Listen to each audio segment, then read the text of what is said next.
दीपोत्सवासाठी उद्धव ठाकरे राज ठाकरेंच्या शिवतीर्थवर दाखल। थोड्याच वेळात उद्धव ठाकरेंच्या हस्ते होणार मनसेच्या दीपोत्सवाचं उद्घाटन।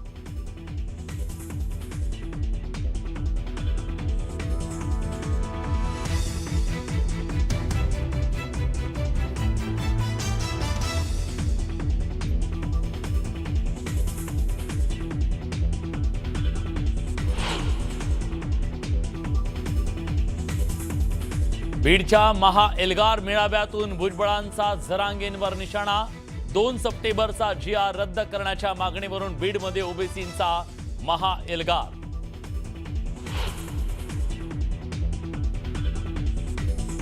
बीडमधला ओबीसींचा मेळावा म्हणजे मराठा कुणबी वाद पेटवण्याचा प्रयत्न।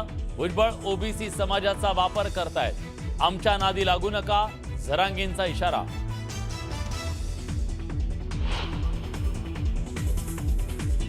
शरद पवारांच्या राष्ट्रवादीचा अतिवृष्टीच्या मुद्द्यावरून काळी दिवाळी आंदोलन। पूरग्रस्तांना भरपाई न मिळाल्याच्या मुद्द्यावरून राष्ट्रवादीचे कार्यकर्ते रस्त्यावर।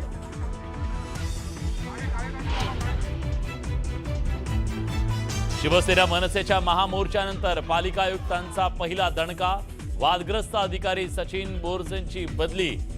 बोरसेंकडून निवडणूक विभाग काढून बाळू पिचडांकडे पदभार। गोकुळची शेतकऱ्यांना दिवाळीची भेट। दूध खरेदीच्या दरात 1 रुपयांची वाढ। जुन्नरमध्ये लालपरीची दुरवस्था, चक्क दरवाजा नसलेल्या एसटीचा व्हिडिओ व्हायरल। धोकादायक एसटीतून प्रवाशांचा जीवघेणा प्रवास।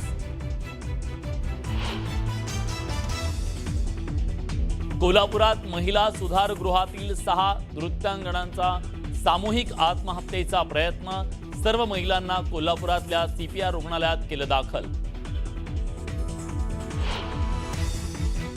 आणि नाशिकमधून झेपावलं स्वदेशी तेजस लढाऊ विमान। संरक्षण मंत्री राजनाथ सिंग यांच्या उपस्थितीत ओझरच्या धावपट्टीवरून तेजसची झेप।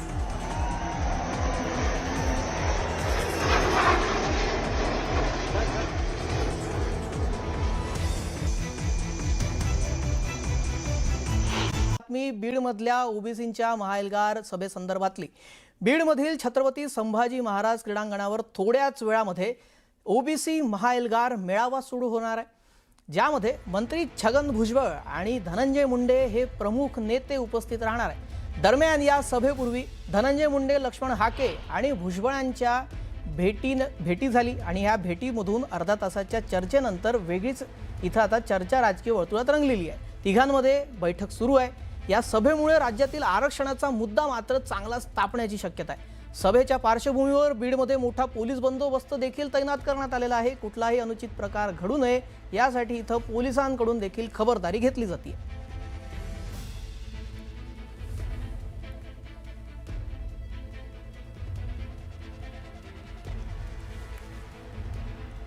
ज्या हैदराबाद गॅजेटवरून वाद पेटलेला आहे तो नेमका काय आहे ते आपण पाहूयात। हैदराबाद संस्थांच्या काळातील राजपत्र मराठा समाजाची कुणबी मराठा नोंद 1881च्या जनगणनेमध्ये कुणबी मराठा नोंद आढळली। शेती करणारे म्हणजे कुणबी मराठा असा उल्लेख त्यामध्ये करण्यात आला। हैदराबाद सरकारचा म्हणजेच 1902 ते 1948 समाज घटकांबाबत अभ्यास आणि त्यातूनच काही जाती या शैक्षणिक सामाजिक दृष्ट्या मागास घोषित करण्यात आल्या। मराठा समाज शैक्षणिक सामाजिक दृष्ट्या मागास गटात असल्याची घोषणा यावेळी करण्यात आली। या गॅजेटमध्ये ही घोषणा करण्यात आली आणि ते प्रसिद्ध करण्यात आलं। या हैदराबाद गॅजेट मधल्या ज्या काही मागण्या आहेत त्या पूर्ण कराव्या अशी मराठ्यांची मागणी आहे। तर जो GR 2 तारखेला काढण्यात आलेला आहे सरकारकडून तो रद्द करण्यात यावा अशी ओबीसींची मागणी आहे। त्यासाठी आता ओबीसींनी एल्गार पुकारलाय।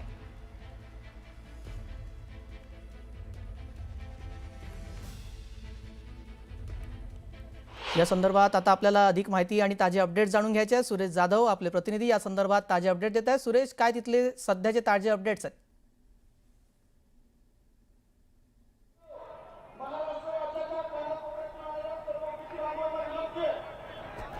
ओबीसी महाएल्गार मेळाव्याला सुरुवात होण्यासाठी अवघा काही वेळ उरलेला आहे आणि व्यासपीठावरती आपण पाहतो, व्यासपीठावरती जी तयारी आहे, बैठक व्यवस्थेची जी तयारी आहे ती देखील बैठक व्यवस्थेची तयारी आपल्याला पाहायला मिळते. बॅनर देखील लावण्यात आलेले आहे आणि विशेष या वर्षीचं जे महाएल्गार मेळाव्याचं बॅनर आहे त्या मेळाव्यामध्ये आपल्याला जर पाहायला मिळालं तर पंकजा मुंडे यांचा देखील फोटो इतर बॅनरवरती होता. मात्र आज जे व्यासपीठावरचं बॅनर आहे त्याच्यावरती पंकजा मुंडे यांचा फोटो नाही. धनंजय मुंडे, गोपीचंद पडळकर त्याचबरोबर इतर जे ओबीसी नेते आहेत त्यांचे फोटो या ठिकाणी पाहायला मिळतात. तर अवघ्या काही वेळामध्ये आता या ठिकाणी छगन भुजबळ त्याचबरोबर माजी मंत्री धनंजय मुंडे, लक्ष्मण हाके हे देखील या ठिकाणी पोहोचणार आहेत. दुसरीकडे जर आपण बघितलं तर हे जे मैदान आहे या मैदानामध्ये भरगच्च ओबीसी बांधव देखील या ठिकाणी सहभागी झालेले आहेत. प्रत्येकाच्या डोक्यावरती पिवळी टोपी देखील पाहायला मिळते आणि त्यामध्ये ओबीसीचं आरक्षण बचावाच्या अनुषंगाने देखील नारा दिला जातो. एकच पर्व ओबीसी पर्व असा देखील नारा दिला जातो. घोषणाबाजी देखील केली जाते आणि बीड शहरातील छत्रपती संभाजी महाराज क्रीडांगण आहे ते पूर्ण भरलेलं आहे आणि मोठ्या प्रमाणात जे ओबीसी बांधव आहेत ते या ठिकाणी येत आहेत. आताच जो मेळावा आहे या मेळाव्याच्या अगोदर धनंजय मुंडे आणि त्याचबरोबर जे ओबीसी नेते लक्ष्मण हाके आणि छगन भुजबळ यांची देखील भेट दिली आहे. या तिघांच्या भेटीमध्ये नेमकं काय घडलं हे देखील आता लोकांना व्यासपीठावरूनच ऐकायचं आहे. मात्र बीडमध्ये जर बघितलं तर ओबीसी महाएल्गार मेळाव्याच्या अनुषंगाने हजारो ओबीसी बांधव हे एकवटलेले आहेत आणि एकवटल्यानंतर आता या मेळाव्याच्या माध्यमातून नेमकं काय इशारा दिला जाणार हे देखील पाहणं महत्त्वाचं आहे. थोड्याच वेळात आता सभेला सुरुवात देखील होईल. लक्ष्मण घाटोळ आपले प्रतिनिधी तिथल्याच सभेचा आढावा घेत आहेत, तेही तिथे उपस्थित आहेत. लक्ष्मण, आपण कुठे उभे आहात आणि तिथली सध्याची काय अपडेट आहे? मी आता बीडमधल्या हॉटेल सनराईजच्या बाहेर उभा आहे. माझ्या मागच्या बाजूला दृश्यांमध्ये जे हॉटेल आपल्याला पाहायला मिळतंय हे समता परिषदेचे नेते सुभाष राऊत यांचं हॉटेल आहे.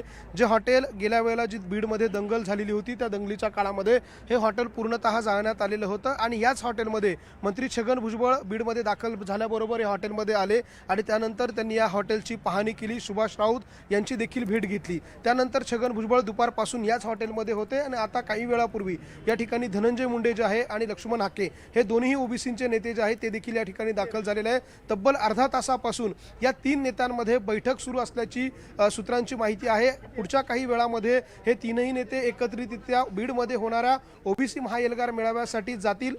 एकाच वाहनातून हे तीनही नेते या मेळाव्यासाठी जातील अशा प्रकारची सूत्रांची माहिती आहे. मात्र या तीन नेत्यांमध्ये एक महत्त्वपूर्ण बैठक होती. या बैठकीचा विषय हाच असणार आहे की या ओबीसी महाएल्गार मेळाव्यामध्ये कोणत्या कोणत्या मुद्द्यांवरती बोलायचं, कोण कोणता मुद्दा बोलणार, कोण कोणत्या मुद्द्यावरती आपला विषय मांडणार, या सगळ्यांवरती चर्चा होणार आहे. ज्यामध्ये सरकारने जो काही GR मध्यंतरीच्या काळामध्ये काढला त्या GR वरती कायदेशीर बाबी तपासून कोण बोलणार, त्याचबरोबर मनोज जरांगे पाटील यांनी ज्या पद्धतीनं आक्रमक पवित्रा या सगळ्या महाएल्गार मेळाव्याच्या निमित्तानं घेतला त्या मनोज जरांगे पाटलांच्या एकूण आरोपांना कोण उत्तर देणार आणि इतर मुद्दे जे आहे बीडमध्ये झालेली दंगल आणि त्या काळामध्ये ओबीसी नेत्यांच्या घरांची झालेली जाळपोळ या मुद्द्यांवर कोण बोलणार, असे वेगवेगळे मुद्दे घेऊन या ओबीसी महाएल्गार मेळाव्याच्या सभेमध्ये नेमक्या कुठल्या मुद्द्यांवरती कोणत्या नेत्यानं काय बोलावं हे सगळं जे आहे ते आता या बंद दाराआड जे आहे ते ठरलं जात आहे. आणि त्यासाठीच या तीन नेत्यांची बैठक या हॉटेलच्या आतमध्ये असलेल्या एका हॉलमध्ये सुरू आहे. त्याच हॉटेलच्या बाहेर आपण उभा आहोत. या ठिकाणी मोठ्या प्रमाणात कार्यकर्त्यांची जी आहे ती देखील मोठी गर्दी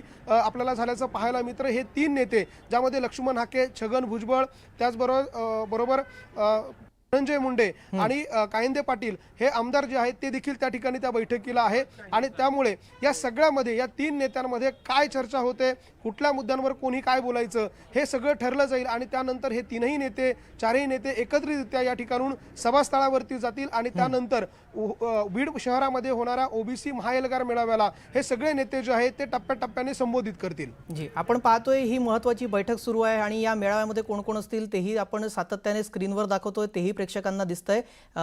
आपण या संपूर्ण बैठकीवर लक्ष ठेवूनच राहत. आपण सुरेश जाधव आपले प्रतिनिधी त्या बीडच्या मेळाव्याच्या ठिकाणी आहेत, त्यांच्याकडे जाऊयात. सुरेश, सध्या तिथे कार्यकर्त्यांमध्ये उत्साह दिसतोय, मोठ्या संख्येनं तिथं काय संख्या आहे, तिथे एकवटलेले आहेत, आपण त्यांचा उत्साह पाहतोय, काय तिथली सध्याची स्थिती आहे? ज्या मैदानावरती हा मेळावा होणार आहे त्या ठिकाणी मोठ्या संख्येने कार्यकर्ते देखील जमलेले आहेत.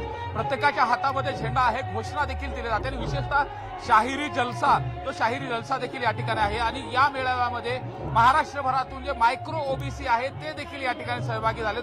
विशेषतः पारंपरिक वेशभूषेमध्ये देखील सहभागी झाले. माझ्यासोबत मायक्रो ओबीसीचे नेते, काय सांगाल आज या मोर्चाच्या माध्यमातून काय इशारा द्यायचा? हा GR शासनाने तात्काळ रद्द करावा.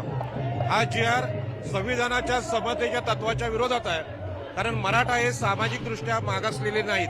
मागच्या 40 वर्षात त्यांनी जी आंदोलनं केली ती खरं म्हणजे संविधानाच्या विरोधात आहेत आणि म्हणून आमचं म्हणणं आहे की हा GR तात्काळ रद्द करावा आणि ज्यांनी खोटे दाखले काढलेले आहेत त्यांना चौकशी करून त्यांना शासन करावं, गंभीर गुन्हे दाखल करावे असे आमचे म्हणणं आहे. मात्र एकंदरीत जो हैदराबाद गॅजेट लागू केलं त्यामुळं ओबीसीच्या आरक्षणाला धोका किती प्रमाणात निर्माण झालाय आणि त्याचा आक्रोश हा आहे का?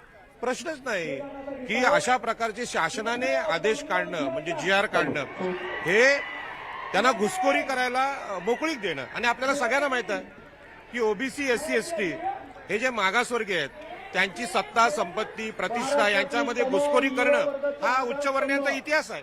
त्यामुळे खोटे दाखले काढणार. मायक्रो ओबीसी आज आक्रमक झालाय का? आता गावगाड्यातला आता स्थानिक स्वराज्य संस्था आहेत त्याच्यावरती काय परिणाम झाला आणि त्यामुळेच एवढ्या मोठ्या संख्येनं ओबीसी बांधव एकत्र झाले? 100% मायक्रो ओबीसी आक्रमक झालेला आहे. कारण येणाऱ्या स्थानिक स्वराज्य संस्थांमध्ये आज मायक्रोसीला कुठं जागाच शिल्लक राहिलेली नाही आणि मायक्रो ओबीसी आपल्या अधिकारासाठी निश्चितपणे या सगळ्या मोठ्या भावंडांबरोबर घेऊन म्हणजे समस्त ओबीसीना सोबत घेऊन इथून पुढच्या काळात ही जी घुसखोरी आहे ही थांबवल्याशिवाय थांबणार नाही. सरकारला इशारा देण्यासाठी हे सगळे लोक येतात. सरकारला 100% आमचा इशारा आहे. सरकारनं जर हा GR कॅन्सल नाही केला, रद्द नाही केला तर येणाऱ्या काळात हे जे सत्तेवर आलेलं सरकार आहे हे ओबीसींच्या जीवावर आलेलं सरकार आहे. जर सरकारला या बाबतीत निर्णय नाही घेतला तर 29ला सरकारला निश्चितपणे याचे परिणाम भोगावे लागतील. मात्र कोर्टामध्ये देखील गेलेले आहेत आणि कोर्टामध्ये काही बांधव लढतात. आता ही रस्त्यावरची लढाई देखील सुरू केली. बिलकुल लढाई दोन ठिकाणी लढावंच लागेल, एक कोर्टात आणि एक रस्त्यावर. आणि जेव्हा रस्त्यावर लढाई लढताना आज आम्हाला देखील, मी नागपूर विदर्भातून आलेलो आहोत, मी ओबीसीचा कार्यकर्ता आहे, पण आज जे लोकात तो जोश आणि लोकात आक्रोश आहे तो आक्रोश आज ह्या मेळाव्याच्या माध्यमातून ह्या गर्दीच्या माध्यमातून दिसून पडतोय. पण आता आमच्या ओबीसीचं आरक्षण आम्ही कोणालाही जाऊ देणार नाही आणि त्या आरक्षणासाठी वाटेल ती लढाई लढण्याची आमची तयारी आहे. सुरेश मी जरा आपल्याला थांबवतो. आपण पाहतोय सातत्यानं इथे एकच भूमिका घेऊन सर्व ओबीसी बांधव जमा झालेले आहेत, ते म्हणजे हा GR रद्द करावा. आपण तिथे आता मेळाव्याच्या स्थळी आहात, उत्साह पाहायला मिळतोय. थोड्याच वेळात मेळाव्याला सुरुवात होणार आहे. काय बोलतील त्याकडे आपलं लक्ष असेलच. तुर्तास लक्ष्मण घाटोळ हे देखील आपले प्रतिनिधी आणि सुरेश जाधव हे प्रतिनिधी बीडमधून आपल्याला अपडेट देत होते. दोघांचंही धन्यवाद आपण या सविस्तर माहितीसाठी. आपण कोर्टातही लढतो आहोत, आपण रस्त्यावर सुद्धा आपली ताकद दाखवणं निश्चितपणे जे आहे आपल्या या आरक्षणाला धक्का लागणार नाही याच्यासाठी शेवटपर्यंत आम्ही प्रयत्नांची पराकाष्ठा करणार आहोत. आणि त्याचाच एक भाग म्हणून आज बीडमध्ये, ज्या बीडमध्ये या जरांगेच्या लोकांनी हैदोस घातला, आमदारांची घरं पेटवली, हॉटेल्स पेटवली, त्याच बीडमध्ये आम्ही पुन्हा एकदा ओबीसी एल्गार महात्मा फुले समता परिषदेतर्फे करतो आहोत.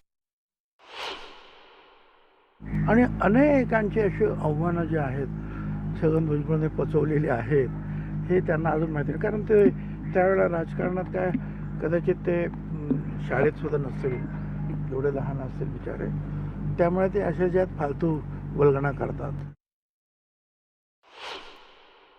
हा मोर्चा कुठच्याही पक्षाचा पुरस्कृत नाही, तो राष्ट्रवादीचा नाही, तो BJPचा नाही, तो कुठल्याही शिवसेनेचा नाही, काँग्रेसचा नाही. हा आहे महात्मा फुले समता परिषद प्रणीत ओबीसी एल्गार. पण त्याच्यामध्ये वेगवेगळ्या पक्षाचे कार्यकर्ते जे आहेत, कदाचित नेते येऊ शकणार नाहीत काही नेते, पण कार्यकर्ते जे आहेत ते सगळे मात्र एकवटणार.